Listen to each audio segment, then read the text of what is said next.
This is Brent Hamlin, and I'm coming to you with 100 questions from Jesus. This is day number 50. We are halfway through 100 questions with Jesus. And today the question is, what are you thinking in your hearts? This comes out of Luke 5:22. Jesus is asking this question to the Pharisees who are questioning him.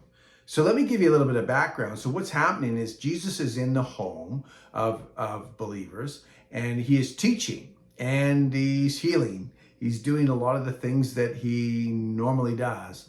And this has developed a huge crowd. And so it's impossible to get into this house if you're not already, one of the people that are inside or just around the outside of the house. And there's a small group of people that want to get their friend healed, and their friend is crippled.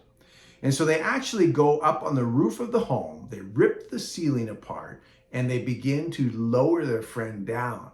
And instead of Jesus kind of freaking out and saying, "What are you doing, ripping the ceiling off of someone's house?" he actually commends them for their faith. He says, "What great faith you have."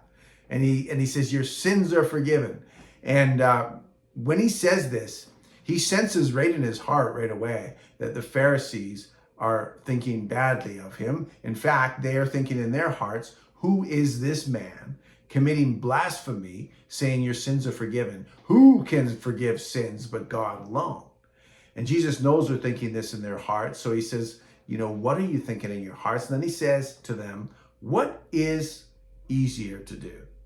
To say your sins are forgiven, or to say, take up your bed and walk? And so Jesus says that, and the man is healed, and he takes up his bed and begins to walk. And so, you would hope that this is enough to win these Pharisees over, but they are so hardened in their hearts that they're still finding reasons to be angry with Jesus and to be upset at him. And, if someone's healing someone from being crippled, you might want to think that you're in the presence of God. But unfortunately, the hardness of many of their hearts, they couldn't see that. Some of them did. But the message that can come out of this is certainly to believe, and that God rewards those that have faith. Even when they, maybe step out of what is political correctness, but they have faith that God only has good for them.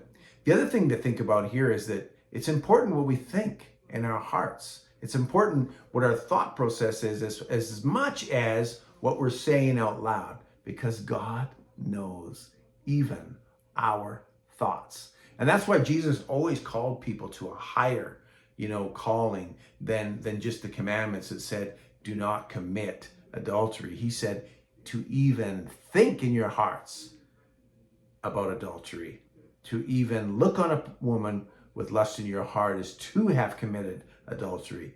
Jesus was very much about what was actually in the heart that counted. It wasn't just the fact that you were doing right in the sight of people, but what are you actually thinking? Because what you're thinking is in your heart. And God was very in tune to what's in our hearts. So God calls us to a much higher calling. We must continually struggle with ourselves to get ourselves not only to say the right things, but to think the right things. I hope this was helpful for you. Have a wonderful day. We'll see you on day 51. Take care.